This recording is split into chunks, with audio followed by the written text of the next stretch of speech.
శ్రీమాత్రే నమః. నమస్తే అండి. ఎలా ఉన్నారండి? అంతా బాగున్నారా? నేను కూడా బాగున్నానండి.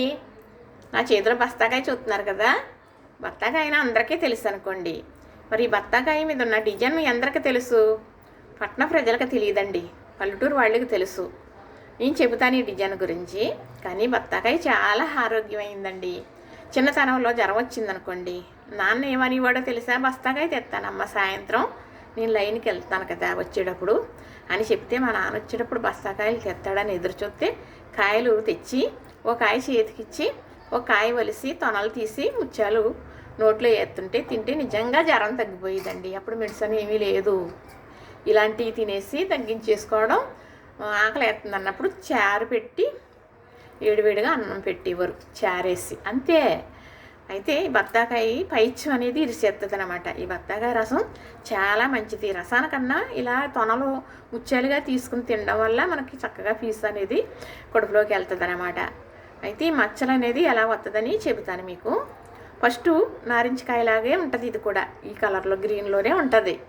అయితే చెట్టు మీద ఉండగానే ముదిరిపోయింది, ఇంకా ఎదగదు అనేటప్పటికి ఈ కాయలకి తాటాకు బుట్టలు తొడుగుతారనమాట అండి. తాటాకు బుట్టలో కూడా అల్లి అమ్మటానికి వస్తాయి ఈ బస్తాకాయ బుట్టలని. ఆ బుట్టలు తెచ్చి ఇలా తొడుగుతారు. ఈ తొడిగినప్పుడు ఎల్లో కలర్ రావటం కోసం తొడుగుతారన్నమాట. ఎల్లో కలర్ ఇలా వచ్చింది కదా, ఇక్కడ గాలి తగిలేసి ఇక్కడ ఖాళీలు ఉన్న కాడ ఇలాగా మచ్చల కింద వస్తుంది అనమాట. తాటాకు బుట్టలని తెలిసిపోతుంది, చూసారా? కానీ దీనికి డిజైన్గా అందంగానే ఉంటుంది, చక్కగా ఇలాగే ఎల్లో కలర్ వస్తుంది. ఎల్లో కలర్ రావాలని బుట్టలు కడతారు గాలి తగలకుండా. గాలి తగిలిన కాడేమో తన కలర్ ఉండిపోతుంది, గాలి తగలని చోట ఎల్లో కలర్ వస్తుంది అనమాట. అందుకు ఈ డిజైన్ అనేది వస్తుంది.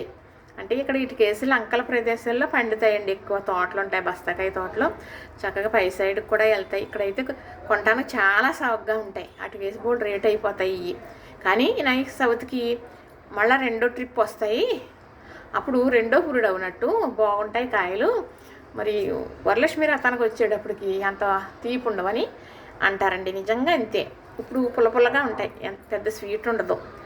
అదే కనుక వినాయక చవితి వెళ్ళిన తర్వాత వినాయకుడి చవితికి అప్పుడు వినాయక చవితి కొనుక్కున్నాయన్న రసంతో తియ్యగా కాయలు తయారవుతాయి అన్నమాట. తొలిపురుడు మలిపురుడు అంటారు. వినాయక చవితికి కాయలు బాగుంటాయి, మలిపురుడు వెళ్ళాలి, వినాయక చవితి వెళ్ళాలి అని ఇవ్వరు అన్నమాట అండి పెద్దలు.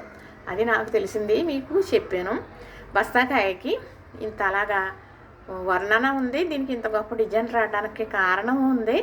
మరి ఏమో గొప్ప దూసు వస్తుందండి, మంచి రసం. మంచి కాయలు అయితే రసం బాగా, ఒక కాయకి గ్లాస్ రసం వచ్చే కాయలు కూడా ఉంటాయి. కానీ రసం కన్నా మనం తొనలు తీసుకుని తింటేనే మనకి మంచిదండి. ముత్యాలు తింటుంటే తినబుద్ధి అవుతుంది.